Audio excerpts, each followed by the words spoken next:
Hey everyone, Frankie Day here. Okay, guy, tonight's video is a little different than the original videos I normally do. This is a restoral build I just got done doing. I just finished up along with the other builds I got shaken up. This is a light ship. This is a Nantucket light ship that I restored.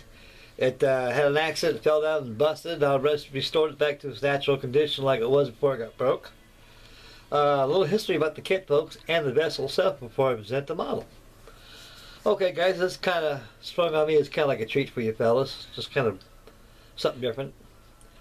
And this kit is a 1959 release of the Ideal Toy Corporation, ITC. And I got this back in that year. And I was in the service then, and it was quite different than the usual. And what they did, they produced this light ship. They under three names: the Relief, the Ambrose, and the Nantucket. And so actually, it was the same kit with three different names. And the kit actually was prehistoric, but the moldings of the kit was very, very beautiful moldings of the kit. And the kit in general is went together quite well that I can remember, and I'm glad that I learned that Limburg has released that kit under their name using the old ITC molds. Okay, folks, I got this back in 1959, and I got it at the PX. It struck upon me one day. I went there, looked around, and said, "Hey, man, this is a light ship. This is quite different." Because I knew I had a light ship in my collection. It was a shell welder. And I never knew they had a light ship like this. I was always wondering, what the heck is this? What year is this light ship? So actually, what it is, it replicated a 1930 LV112, which was struck in by the RMS Olympic in 1934.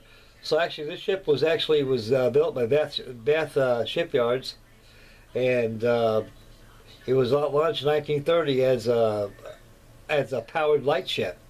Because actually the LV112 was, and her two other sisters were the only first powered operated light ships that could be able to go on station and go back to port without being towed by an ocean going tug. So anyway, I got the model and I took it home, and it was a very beautiful kit. Well, and when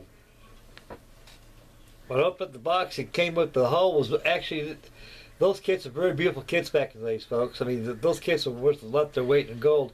The way the kit was presented, it was just breathtaking. When I opened the box, the hull was molded in red plastic. The deck was molded in gray plastic, and the railings were molded in gray plastic. The stacks, the mast, the belfry towers, radar towers, were all molded in tan plastic, and all the whale boats, motor whale boats, and also utility launch, they were all molded in white plastic. This thing was molded in color. All you had to do is paint the waterline. So what I actually did when I built this ship, I built this kit 30 years ago after being in my stash all those years. I was 19 years old in 1959 when I bought this kit. And I took a board ship, I sent it home, and I built it 30 years ago. And we had an accident, fell down, it busted, and after it broke. It's laid idle for a long time, and so I want to be able to get this thing restored, because I hate to get rid of it, because now I know that Limburg has released the kit again, so therefore I saved this one. Anyway, folks, I just got done finishing restoring this, and I've been at this pretty much all yesterday and all day today, and finally got it done. And the light in it still works as good as the day I put it in it, and it works quite well. And a little fast history about this before I show the model real quick, guys. I failed to tell you, I got rammed back in 1934. 1934, the LV112 was on station. In May 18th, it was a very dense fog that came in, and the RMS Olympic was coming in port to New York, and through dense fog, didn't see the light ship right there, and she sliced right through it. And the LV112 went down in less than a couple of minutes. And the only damage done to the HMS Olympic was just a little hull plating got bashed in at the prow. Paintwork has been all scuffed up. But other than that, it was repaired and used in 1935 to its demise. Okay, guys, let's chat right now. I'm going to get back to this thing right here. Now, this is a very, very old kit, guys. Very old. And was built exactly how this kit was built, was done back then.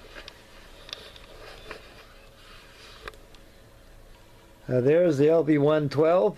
It's my light ship, the Nantucket. And this very beautiful ship indeed she is, folks. And we'll zoom in a little bit and we'll take a look at it.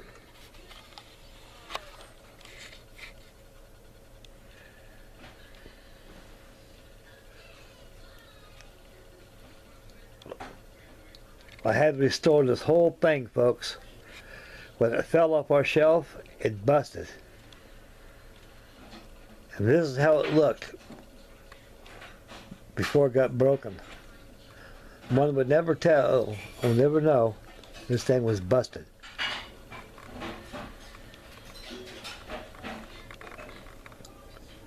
Now, when I first got this kit, like I said earlier, this whole hull, folks, was all molded in red plastic.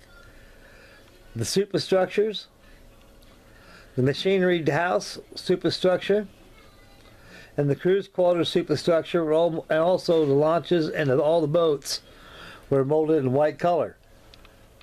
The stack, the foremast, mainmast, the belfry top where your radar's at, antennae, and also your foremast where your first light's at, and that was all molded in tan plastic.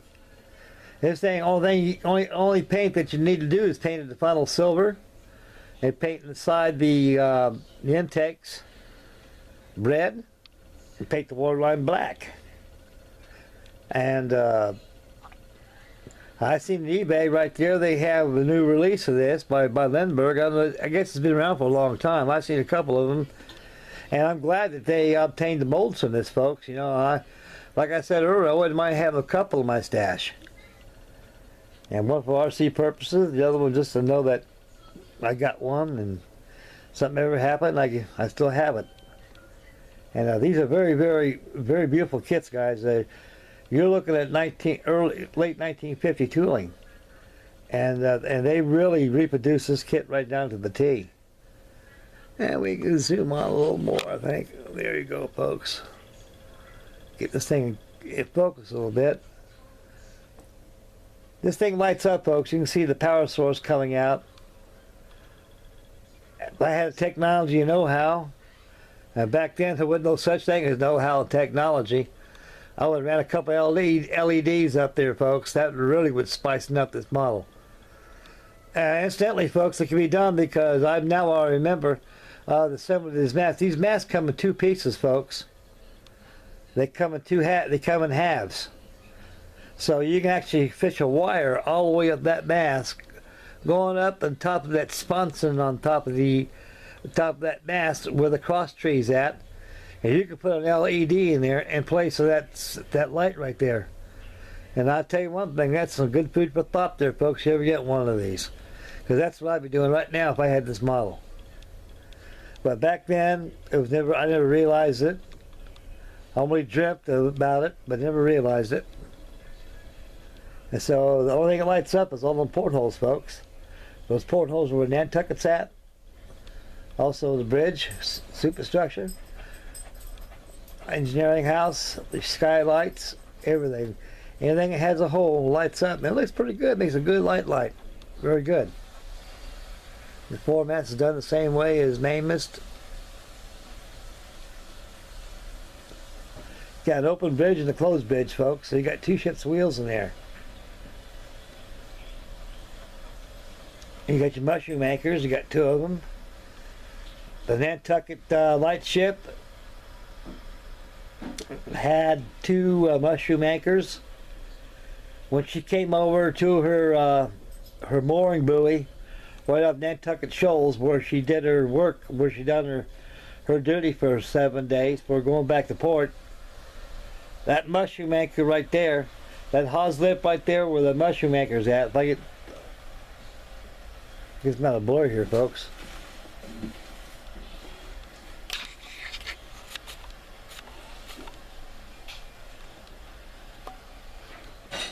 Something must have happened. Excuse me, folks. My apologies. Anyway, folks, where that hawse lip right there is at, where that mushroom anchor's inside her hawse lip, well, on the way, that hawse lip, that mushroom anchor wasn't there. They fed the line all the way through the hawse lip. They pulled up to the windlass, down into, that's how they moored her to the mooring buoy.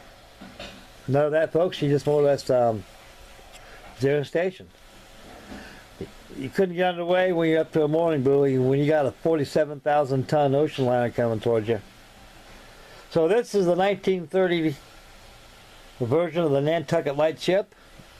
This is the late LV112 that was sunk off Nantucket Shoals May 18th, 1934. 4 men out of 11 that survived to tell the story. And we'll zoom out and finish up the video, folks. There she is, boys. There's a 1959 ITC Nantucket lightship. Okay, boys, we'll get this camera swung around a little bit here.